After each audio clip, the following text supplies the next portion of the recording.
So what's up guys and welcome to my vlog. At yan, may solusyon na tayo guys sa pagkalog nito ng ating airbox. Yan. At makita nyo naman guys, yan, pag nalulubak tayo, kumakalog yan. Yan. Kasi ganyan yung isura niya. Yan, dalawa lang naman yan guys, tornilyohan yan. At yan ay kumakalog talaga yan. Ang lakas ng kalog niya. At ito guys, bilhin natin dito sa online.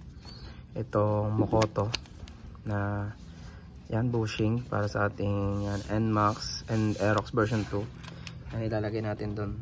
Then tara guys, lagay na natin. At syempre guys, kailangan lang natin ay 10mm na T-wrench para mahaba at madali nating mabaklas. So baklasin na natin guys.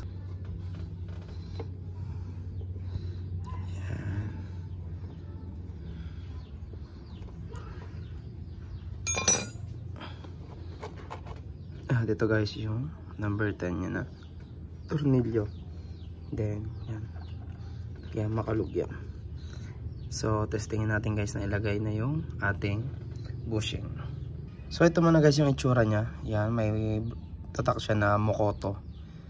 Yan. Then susunod natin siya doon mamaya. Then yun nga, kulay silver yung binili ko. Meron siyang gold, black, tsaka itong silver. So alisin din natin tong tornilyo yan. Makita nyo naman guys, makalog talaga yan. Yung bolts dito sa ilalim.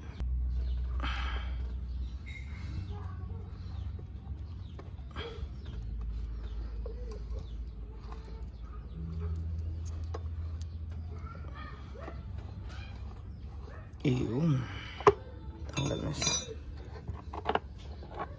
Yan, ito guys. So nilagyan ko yun siya guys ng grasa para syempre yan, kasi nagkalawang na siya ngayon, hindi na siya masyadong kakalawangan, hindi na tutuloy. So ilagay na natin guys yung ating bushing na Mokoto. So yan guys, yun yung itsura niya. Yan, sikipan na natin.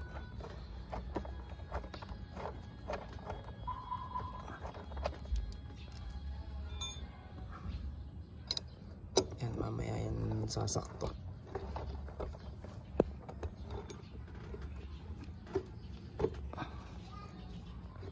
Yan, nahigpit na siya. Then igitna lang natin. Nakagitna siya. Yan. Yan guys yung itsura niya habang inihigpitan. Yan, sumentro na. Yan, pumasok na dun sa yan, pumasok na dun sa kanyang pinaka plastic. Yan. Siyempre guys, huwag nyo masyadong higpitan, baka lost thread yung inyong bolts. Yan. Yun. Kung guys, di na umiibo pag kinakalugod, din na gumagalaw. Yan, wait. And then kabit naman natin guys yung sa gitna. So ito guys, higpitan na natin. Yan. Then okay na. Yun guys, tanyo yung pinagkaiba dun sa kanina at dun sa ngayon.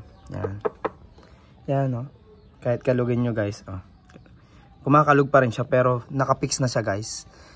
Kakalug siya pag yung talagang pepper mo, pero pag yung di katulad kanina na konting ano mo, yan no guys, wala na siyang kakalug-kalug. Yan no? Yan no? Galing. At yan, para sa mga gustong umorder nito guys, yan, pinaka bushing natin dito sa ating air filter box. Yan, yung link guys baka ilagay ko dyan sa description. Yan, then yan, ride safe always and God bless. Dito na matatapos sa ating vlog. Yan, ganda guys, wala nang kakalog-kalog. Iwas leak din sa ating mga langis. Siyempre iwas kalog na din. Yan, ride safe always.